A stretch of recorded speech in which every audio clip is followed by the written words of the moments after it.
Between 1760 and the end of the Civil War, there were 101 books written or dictated by people who once were slaves and then escaped to the North. And the only one that addresses the experience of a free man or woman in the North who was kidnapped into slavery in the South and then made it back to freedom in the North is Solomon Northup. Like many people, I hadn't heard of Solomon Northup, but one time in the 1990s, I went to the old Fort House Museum in Fort Edward, New York, and on the guided tour, they mentioned that Solomon Northup and his wife had lived there in the 19th century, and that he had been kidnapped and become a slave and then wrote a book afterwards. I've had a difficult time these past several years. It was originally published in 1853, before the Civil War, of course, and it's very interesting because his attention to detail in the book shows just how curious he was and what an intelligent person he was, because he records every little detail that happened to him. No man writing in upstate New York could have fabricated this narrative. There is no justice in this slavery. If justice had been done, I never would have been here. When I had the book in my hand, I opened the page of the book, I couldn't put it down.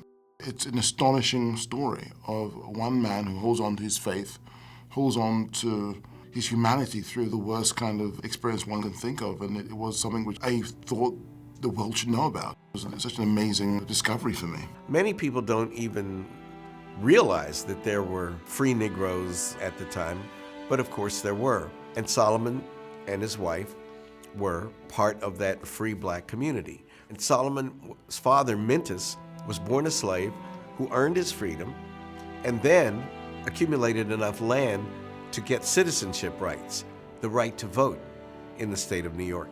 So Solomon was born free. He was never a slave until he was kidnapped. I was a free man. I'm not a slave.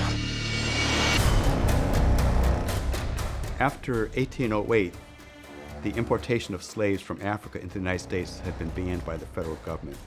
That meant that the supply of slave labor was limited, and therefore places in the South that were just developing, that desperately needed labor, were willing to pay very high prices for slaves. And consequently, people with criminal minds would realize that if they could kidnap a free black person and get them into the South, they could make a lot of money. You're no free man. You're nothing but a Georgia runaway.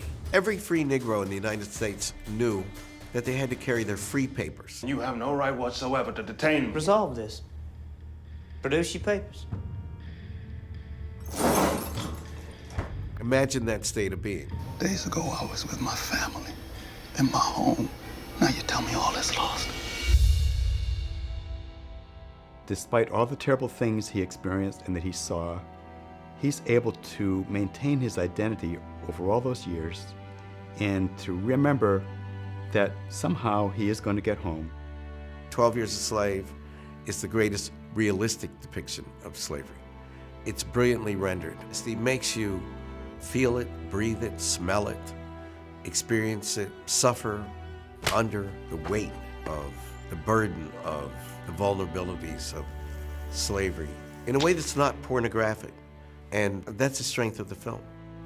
You know, there's so many levels to this book and to the story, and to me, Solomon's book is a gift. It is a gift from the middle of the 19th century right into the present day. It's a story that speaks to these ongoing debates as we grapple with what it means, what human dignity and human respect really mean, and how do we apply that on any given day. It would be an unspeakable happiness to see my wife